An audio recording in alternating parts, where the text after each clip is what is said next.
BNP ছিল, BNP আছে, BNP থাকবে ইনশাল্লাহ। তেমনি ভাবে জামাত ছিল, জামাত আছে, জামাত থাকবে। তেমনি ভাবে ইসলামী আন্দোলন ছিল, ইসলামী আন্দোলন আছে, ইসলামী আন্দোলন থাকবে। তেমনি ভাবে বাংলাদেশ খেলাফত মজলিস ছিল, খেলাফত মজলিস আছে, খেলাফত মজলিস থাকবে। হেফাজত ছিল, হেফাজত আছে, হেফাজত থাকবে ইনশাআল্লাহ। অতএব আমরা ইসলামপন্থী এবং বিএনপির সমস্ত মানুষদেরকে নিয়ে আমরা ঐক্য তৈরি করি, জাতীয় ঐক্য তৈরি করে আমরা আমাদের দেশটাকে সুন্দরভাবে সাজাই এবং আমরা সকলেই সহযোগিতা করি ইনশাআল্লাহ। আমরা কেউ ভারতের পাতানো ফাঁদে পা দেব না ইনশাআল্লাহ। আর প্রিয় দর্শক বৃন্দ, আমরা হয়তো মনে করতেছি যে বিএনপি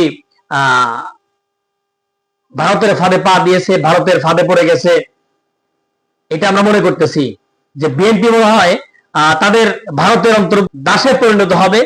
এই বিএনপির মাধ্যমে আবার ভারত বাংলাদেশের উপর রাজত্ব কায়েম করবে।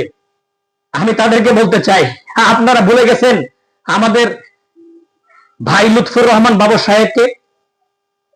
লুৎফর রহমান বাবর সাহেবকে আপনারা ভুলে গেছেন। আপনারা আমাদের তারেক বিএনপির ভারপ্রাপ্ত চেয়ারম্যান তাকে ভুলে গেছেন, তাকে ভুলে গেছেন। বিএনপির ভারপ্রাপ্ত চেয়ারম্যান তারেক রহমান, তিনি এই বাংলাদেশের দেশপ্রেমিক শহীদ প্রেসিডেন্ট জিয়াউর রহমানের সন্তান।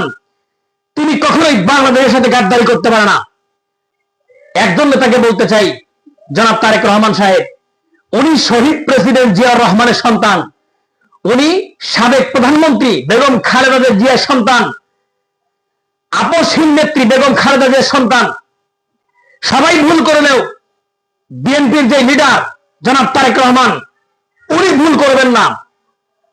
ওনার কারণে ভারত টুকরা টুকরা হওয়ার সম্ভাবনা ছিল।